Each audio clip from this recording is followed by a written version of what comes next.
கர்ம சனி அப்படின்னா பொதுவாக ஜோதிடத்தில் ஒரு கருத்து உண்டுமா, 10ல் ஒரு பாவி இருந்தால் அரசனை போல யோகம் உண்டு அப்படிம்பாங்க.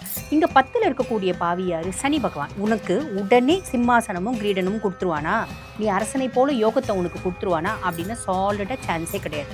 சனியை பொறுத்த வரைக்கும் எது கொடுக்கறதா இருந்தாலும் கொடுக்கலாமா வேணாமா. ஹார்ட் ஒர்க் பண்ணுற அப்படின்னா உன்னோட தொழிலுக்கான கிராஃப் பெரிய ஃப்ளக்சுவேஷன் அப்படின்றது வரும். ஹார்ட் ஒர்க் பண்ணல அப்படின்னா கீழே போயிடுவோமா அப்படின்னு கேட்டால் அப்படி கிடையாது. ஹார்ட் ஒர்க் பண்ணலன்னா நீ எப்படி இருக்கியோ அதே மாதிரி இருப்பேன். மிதுனம் ஆல்வேஸ் ஸ்மார்ட் ஒர்க்கை ப்ரிஃபர் பண்ணுவாங்க ஹார்ட் ஒர்க்கை விட அப்படின்லாம்.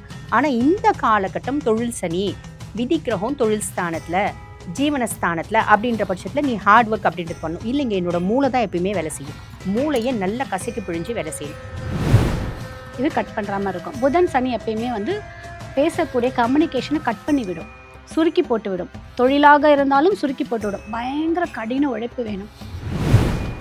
படிக்கிற பசங்க ஜஸ்ட் லைக் தட்டுன்னு படிக்க முடியாது. இந்த வாட்டி படிக்கிற பசங்க கண்டிப்பாக கடின உழைப்பு போட்டால் மட்டும்தான் மிதுன ராசி பிள்ளைங்களால் அதற்கான பலனை அனுபவிக்க முடியும். இப்போ 10th +2 இந்த எக்ஸாம்ஸ், காம்படிட்டிவ் எக்ஸாம்லாம் எழுதுகிறாங்க பார்த்தீங்கன்னா, அந்த குழந்தைங்களுக்குலாம் பயங்கர கடின உழைப்பு வேணும். இந்த ஸ்மார்ட் ஒர்க்கே இங்கே வேலை செய்யாது. அட்டமாதிபதியாக இருக்கக்கூடிய சனி பகவான் 10ஆம் இடத்துக்கு போகிறார். அப்போது என்ன பண்ணணும்? முதல்ல ஸ்மார்ட் ஒர்க் சொன்னோம்ல, இப்போது ஹார்ட் ஒர்க் தான் இவங்களை காப்பாற்றும். அவங்களுடைய 4ஆம் இடம் அப்படிங்கிற சுகஸ்தானத்தில் அவருடைய பார்வை விடுவதனால தாய் வழி உறவுகள்லையும் தங்களுடைய வாகனம், வீடு இதெல்லாம் பார்த்தீங்கன்னா கொஞ்சம் ரிப்பேர் ஆகும். அதை கொஞ்சம் செலவு பண்ணிக்கணும். முயற்சி எடுக்கலையா அப்படின்னு கேட்டிங்கன்னா, இவங்க எடுத்த முயற்சி வேறு யாருமே எடுத்துக்க மாட்டாங்க. அவ்வளோ முயற்சி எடுத்திருப்பாங்க. ஆனால் எடுத்த முயற்சியில் 80% கொண்டு போகவங்களையுமே ஏமாற்றத்தை சந்திப்பாங்க. இவங்க ஒரு கம்பெனியில் கிட்டத்தட்ட ஒரு 10 வருஷம் இல்லை 15 வருஷம் கூட வேலை பார்த்துருக்கலாம். இவங்க யாரை சேர்த்து விட்டாங்களோ அவங்க மூலமாக தான் வேலையை இழக்க வேண்டிய சூழ்நிலைலாம் கடந்த காலம் வந்திருக்கு. இவங்களுடைய வாழ்க்கையில் கடன் பிரச்சனை, அதே போல் வம்பு வழக்கு இதெல்லாம் காணாமல் போகக்கூடிய ஒரு அற்புதமான தருணம். என்ன விஷயம் கிடைக்கலன்னு மனதார ஃபீல் பண்ணுறாங்களோ அந்த விஷயம் இவங்களுக்கு வாண்டடாக சனி பகவான் மூலமாக அற்புதமாக கிடைக்குது. இவங்க சொந்த தொழில் தொடங்கணும்னு ஆசைப்பட்டாலும் சரி, இல்லை ஏற்கனவே தொழில் வச்சுருந்தாலும் சரி, ஒரு கவனம் மட்டும் செய்யும்.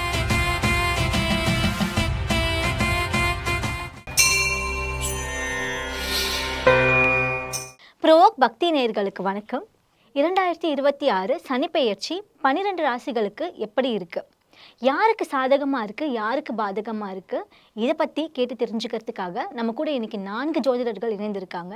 வாங்க பார்க்கலாம். முதலாவதாக நம்ம கூட டாக்டர் ஜோதிடர் தீபா அருளாளர், வணக்கம். வணக்கம். இரண்டாவதாக ஜோதிடர் கஜலட்சுமி மேம், வணக்கம்.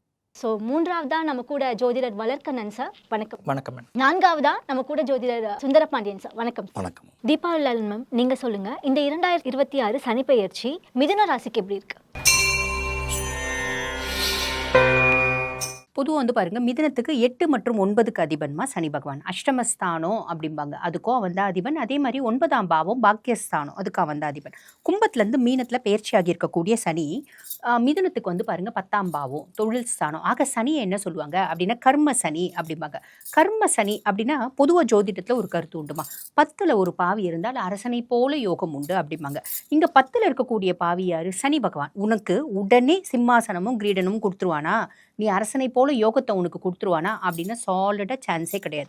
சனியை பொறுத்த வரைக்கும் எது கொடுக்கறதா இருந்தாலும் கொடுக்கலாமா வேணாமா, whether you deserve it or நாட்னு ஒரு முறைக்கு 10 முறை அனலைஸ் பண்ணி இன்பில்ட்டாகவே உனக்கு நல்ல திறமை இருக்குது, இது நான் உனக்கு கொடுக்கணும் அப்படின்னா மட்டும்தான் கொடுப்பான்.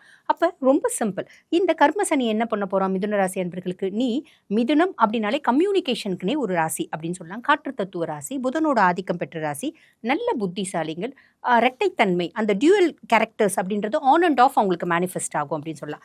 ஒரு விஷயம் செஞ்சுட்டே இருப்பாங்க, இன்னொரு விஷயம் செய்யலாமா, இதை செய்யலாமா, ஒன்றத்தை விட ஒன்று பெட்டராக இருக்குமா, ஒன்றத்தை விட பெட்டராக இருக்குமா அப்படின்னு கூட்டி கழிச்சு பார்த்துட்டே இருக்கக்கூடிய பர்சனாலிட்டிஸ். இப்போ என்ன பண்ணணும் அப்படின்னா, நீ என்ன தொழில் வேணா செய், அந்த தொழிலில் டெடிகேஷன், ஹார்ட் ஒர்க் அப்படின்றது பண்ணணும். ஹார்ட் ஒர்க் பண்ணுற அப்படின்னா உன்னோட தொழிலுக்கான கிராஃப் பெரிய ஃப்ளக்சுவேஷன் அப்படின்றது வரும். ஹார்ட் ஒர்க் பண்ணல அப்படின்னா கீழே போயிடுவோமா அப்படின்னு கேட்டால் அப்படி கிடையாது. ஹார்ட் ஒர்க் பண்ணலன்னா நீ எப்படி இருக்கியோ அதே மாதிரி இருப்பேன். மிதுனம் ஆல்வேஸ் ஸ்மார்ட் ஒர்க்கை ப்ரிஃபர் பண்ணுவாங்க ஹார்ட் ஒர்க்கை விட அப்படின்லாம். ஆனால் இந்த காலகட்டம் தொழில் சனி, விதி கிரகம் தொழில் ஸ்தானத்தில், ஜீவனஸ்தானத்தில் அப்படின்ற பட்சத்தில் நீ ஹார்ட் ஒர்க் அப்படின்றது பண்ணணும். இல்லைங்க, என்னோட மூளை தான் எப்பயுமே வேலை செய்யும். மூளையை நல்லா கசக்கி பிழிஞ்சு வேலை செய்யணும். அட ஏம்மா நீங்கள் வேறு, நாங்கள் பெரிய கோட்டீஸ்வரம் விட்ட ஆளுங்க, எங்களுக்கு பெருசாக வேலை செய்யணும், ஃபீல்டில் இறங்கி வேலை செய்யணும் அப்படின்ற நெசசிட்டிலாம் கிடையாது. நான் கால் மேலே கால் போட்டுட்டு ஜம்முன்னு நான் வந்து பார்த்தீங்கன்னா என்கிட்ட இருக்க வேலையாட்களை வேலை வாங்குவேன் அப்படின்னு இந்த காலகட்டம் அப்படி செய்யக்கூடாது. ஓடி ஓடி உழைக்கணும். நீங்கள் வேலை வாங்குறீங்க அப்படின்னா கூட அதில் உங்களோட பார்ட் அப்படின்றது ஜாஸ்தி இருக்கணும். ஜாஸ்தி இருந்தால் அப்லிஃப்ட்மெண்ட் அப்படின்றது உண்டு. ஜாஸ்தி இல்லைன்னா எந்த ஆஸ்பெக்ட்ல இருக்கீங்களோ, எந்த லெவலில் இருக்கீங்களோ அதே லெவலில் இருப்பீங்க அப்படின்றது ஞாபகம் வச்சுக்கணும். கஜலட்சுமி மேம், நீங்கள் சொல்லுங்கள், இந்த சனி பயிற்சி மிதுன ராசிக்கு எப்படி இருக்கு? கடந்த ஆண்டை விட இந்த ஆண்டு கடின உழைப்பு வேணும். 10ஆம் இடத்துல சனி இருக்காருன்னா எல்லாத்துலேயுமே கடின உழைப்பு வேணும். 2வது கர்மஸ்தானத்தில் சனி பகவான் இருக்கும்போது நீங்கள் என்ன விதைக்கிறீங்களோ அதுதான் உங்களுக்கு திரும்ப கிடைக்கும் அறுவடையாக. நீ நல்லது விதைச்சின்னா நல்லது கிடைக்கும், கெட்டது விதைச்சின்னா கெட்டது கிடைக்கும். ஒன்று, தொழில் ஸ்தானத்தில் அபிவிருத்தி இருக்கும், ஆனால் கடின உழைப்பு வேணும். நீங்கள் இந்த பிஸ்னஸ் பண்ணலாமா, அந்த பிஸ்னஸ் பண்ணலாமா அப்படின்னு உங்களுடைய மைண்ட் சேஞ்ச் ஆகிட்டே இருக்கும். நீங்கள் வந்து என்ன பண்ணணுன்றது திங்க் பண்ணணும். காரணம் மிதுன ராசி புதனோட ராசி. அப்போ அங்கே என்ன காம்பினேஷன் வரும்னு பார்த்தீங்கன்னா புதன் ப்ளஸ் சனி. நீங்கள் பண்ணக்கூடிய அனைத்து விஷயமும் நீங்கள் இது பண்ணலாமா அது பண்ணலாமா டைனமாலே பண்ணுவீங்க. இதனால் சுற்றி இருக்கிறவங்க கிட்ட இது கட் பண்ணுற மாதிரி இருக்கும். புதன் சனி எப்பயுமே வந்து பேசக்கூடிய கம்யூனிகேஷனை கட் பண்ணி விடும், சுருக்கி போட்டு விடும். தொழிலாக இருந்தாலும் சுருக்கி போட்டு விடும். பயங்கர கடின உழைப்பு வேணும். நீங்கள் ஒவ்வொன்றும் நீ முன்னாடியெல்லாம் ஒரு 100% போடுறீங்கன்னா இப்போது 200%, 500% உங்கள் உழைப்பை போட்டால் மட்டும்தான் அதற்கான லாபத்தை பார்க்க முடியும். படிக்கிற பசங்க ஜஸ்ட் லைக் தட்டுன்னு படிக்க முடியாது. இந்த வாட்டி படிக்கிற பசங்க கண்டிப்பாக கடின உழைப்பு போட்டால் மட்டும்தான் மிதுனராசி பிள்ளைங்களால் அதற்கான பலனை அனுபவிக்க முடியும். இப்போ 10th +2 அந்த எக்ஸாம்ஸ், காம்படிட்டிவ் எக்ஸாம்லாம் எழுதுகிறாங்க பார்த்தீங்கன்னா, அந்த குழந்தைங்களுக்குலாம் பயங்கர கடின உழைப்பு வேணும். இந்த ஸ்மார்ட் ஒர்க்கே இங்கே வேலை செய்யாது. கடின உழைப்பு இருந்தால் மட்டும்தான் அதற்கான பலன் கூட கிடைக்குமான. ஒரு 80-90% மட்டும்தான் கடின உழைப்புக்கான பலன் கிடைக்கும். இது மட்டும் ஞாபகம் வச்சுக்கணும். மிதுன ராசி எதையும் ஈஸியாக எடுத்துக்க முடியாது. எல்லாத்தையும் கடின உழைப்போட நம்மளுடைய எக்ஸ்ட்ரா எனர்ஜி பவர் போட்டால் மட்டும் அதற்கான லாபத்தை பார்க்க முடியும். வளர்க்கணன் சார், நீங்கள் சொல்லுங்கள், இந்த சனி பயிற்சி மிதுன ராசிக்கு எப்படி இருக்கு? சிந்தனை சிற்பிகளாக விளங்கக்கூடியவர்கள் மிதுன ராசிக்காரர்கள். தூது செல்லுதல், கம்யூனிகேஷன் இதிலெல்லாம் மிகச்சிறப்பாக இருப்பாங்க. அவங்க வந்து காலபுருஷனுக்கு 3ஆம் இடம் அப்படிங்கிறதுனால அவங்களுக்கு இயல்பாகவே தொண்டை பகுதி அப்படின்னு சொல்லக்கூடிய பகுதி வந்து வளமாகவே இருக்கும். இயல்புலே நேச்சர் இருக்கும். இவங்களுடைய பெரும்பாலும் பார்த்தீங்கன்னா இவங்க வந்து டீச்சர்ஸு அது மாதிரியாக தான் இருப்பாங்க. இந்த காலகட்டத்தில் பார்த்தீங்கன்னா அட்டமாதிபதியாக இருக்கக்கூடிய சனி பகவான் 10ஆம் இடத்துக்கு போகிறார். அப்போது என்ன பண்ணணும்? முதல்ல ஸ்மார்ட் ஒர்க் சொன்னல, இப்போது ஹார்ட் ஒர்க் தான் இவங்களை காப்பாற்றும். ஹார்ட் ஒர்க் நெவர் ஃபெயில்ஸ் அப்படிங்கிறத ஒரு போர்டு மாட்டி வச்சுக்கணும் அவங்களுடைய தொழில் ஸ்தானத்தில். அடுத்து இன்னொன்று என்ன? தொழிலில் தர்மம் இருக்கலாம், தர்மமே தொழிலாயிடக்கூடாது அப்படின்னு சொல்லி. ஏன்னா 9ஆம் இடத்ததிபதி 10க்கு போகிறார். அதனால் ஒர்க்கு பண்ணலாம், ஆனால் அதில் தர்மம் இருக்க வேண்டியதா, தர்மம் இல்லாமல் இருக்கக்கூடாது. ஆனால் அது தொழிலுக்கு சரியில்லை. அதாவது அது புண்ணிய பலன் வேணால் கூட்டி தரலாம், ஆனால் தொழிலுக்கு உகந்ததாது அப்படின்னா அது கிடையாது. ஆனால் யாருக்கு உகந்ததாக இருக்கும்னா மிதுன ராசி கொண்ட ஆன்மீகத்தில் உயர்ந்தவர்கள், லெக்சரர்ஸ், இவங்களுக்கு அது உகந்ததாக இருக்கும். இதே நேரத்தில் இவங்களுக்கு பார்த்தீங்கன்னா 12ஆம் பாவத்தில் சனியினுடைய பார்வை விழுது. அதனால் பாதப்பகுதிகளில் கொஞ்சம் கவனம் செலுத்தணும். பயணம் அப்படிங்கிற இடத்துல கொஞ்சம் கவனம் செலுத்தணும்.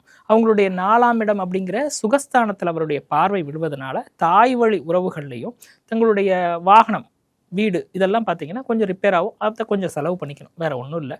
அதே மாதிரி களத்திரஸ்தானத்துக்கும் அதனுடைய பார்வை விழுவதனால இந்த நேரத்தில் பார்த்தீங்கன்னா திருமணம் சார்ந்த விஷயங்களில் சின்ன சின்ன சிக்கல்கள் அது மாதிரி வர்றதுக்கு வாய்ப்பு இருக்குது.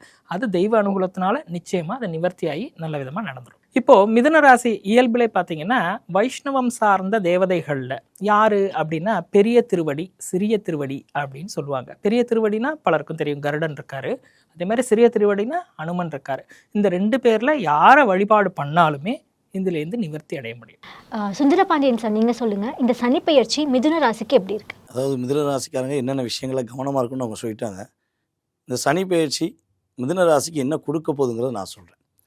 பொதுவாகவே வந்து பார்த்திங்கன்னா மிகப்பெரிய கற்பனை ஆற்றலில் வாழ்வாங்க. மற்றவங்களுடைய பிரச்சனைக்கு தீர்வு கொடுக்கக்கூடிய சிந்தனை, செயல்கள் எல்லாமே இவங்ககிட்ட தான் வாங்கப்படும்.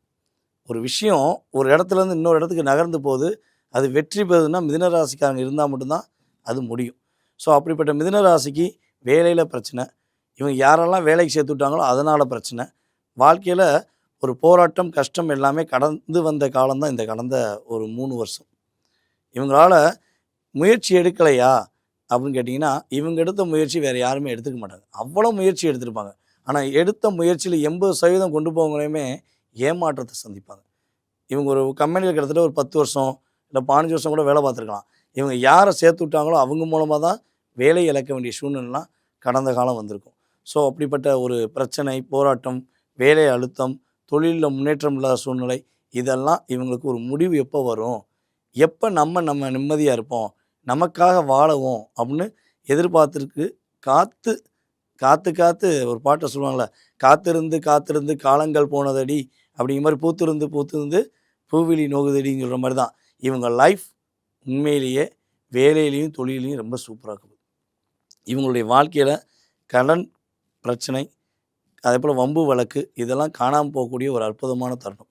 என்ன விஷயம் கிடைக்கலன்னு மனதார ஃபீல் பண்ணுறாங்களோ அந்த விஷயம் இவங்களுக்கு வாண்டடாக சனி பகவான் மூலமாக அற்புதமாக கிடைக்க போகுது. இவங்க சொந்த தொழில் தொடங்கணும்னு ஆசைப்பட்டாலும் சரி, இல்லை ஏற்கனவே தொழில் வச்சுருந்தாலும் சரி, ஒரு கவனம் மட்டும் செலுத்தணும்.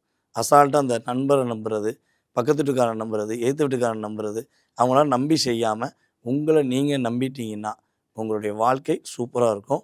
2 விஷயத்தில் கவனமாக இருக்கணும். ஒன்று, வண்டி வாகனங்களை ட்ராவல் பண்ணும்போது நைட் நேரத்தில் ட்ராவல் பண்ணுறீங்கன்னா 12ஆம் இடத்துல சனி பார்க்குறனால கொஞ்சம் உங்கள் டயர்னஸ் அதிகமாகும். ஸோ முடிஞ்சளவு நீங்கள் வண்டி ஓட்டாமல் யாரையாச்சும் வண்டி ஓட்டுங்க. அப்புறம் வண்டி வாகனங்கள் புதுசாக வாங்கினீங்கன்னா பிரச்சனை கிடையாது. பழசாக வாங்கினேன், இந்த ஒரு 50,000 குறையுது, 20,000 குறையுதுன்னு சொல்லி பழசாக வாங்கினீங்கன்னா அந்த 50,000 விட 1,00,000 செலவழிக்க வேண்டிய சூழ்நிலை உங்களுக்கு வந்துடும். ஸோ புதிய வண்டி வாகனம் வாங்குங்க. வண்டி வாகனங்களை போகும்போது கவனமாக வண்டி ஓட்டுங்க.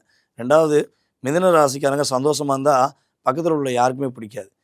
சந்தோஷமாக இருக்காண்டா, இவன் எப்படா சந்தோஷமாக இருக்கான்னு சொல்லி ஏதாவது குழியை தோண்டுவாங்க. அதனால் இவங்க கவலையில் இருந்தாலும் சரி, சந்தோஷமாக இருந்தால் மட்டும் தயவுசெய்து வெளிப்படையாக சொல்லாதீங்க. காற்று போல் பரவும். இவங்க ஒரு நாள் சந்தோஷமாக இருந்துட்டால் 1 வருஷம் சொல்லி காட்டுவாங்க சுற்றி. அதனால் என்ன, காற்று ராசி. ஸோ அதனால் சந்தோஷமாக இருந்தாலும் ஸ்டேட்டஸ் வைக்கிறது, யார்கிட்டயா சொல்கிறத நிப்பாட்டிட்டு நீங்கள் உங்கள் குடும்பத்துக்காக வாழ்ந்தீங்கன்னா இந்த காலகட்டம் சனி பகவான் உங்களுக்கு சங்கடங்கள் இல்லாமல் மகிழ்ச்சியை மட்டும் கொடுக்க போகிறாரு. நிறைய மாற்றத்தை கொடுக்க போகிறாரு. கணவன் மனைவி ஒற்றுமை விஷயங்களில் எக்காரணத்தை கொண்டும் 3ஆம் நபர்கள் தலையிடுதல்னால நிறைய பிரச்சனை வரும். ஸோ முடிஞ்சளவு நீங்களே உங்களுடைய பார்ட்னர் பிரச்சனையை நீங்களே தீர்த்துக்கோங்க. அது உங்களுக்கு நல்லதே கொடுக்கும் என்பது உறுதியான விஷயம்.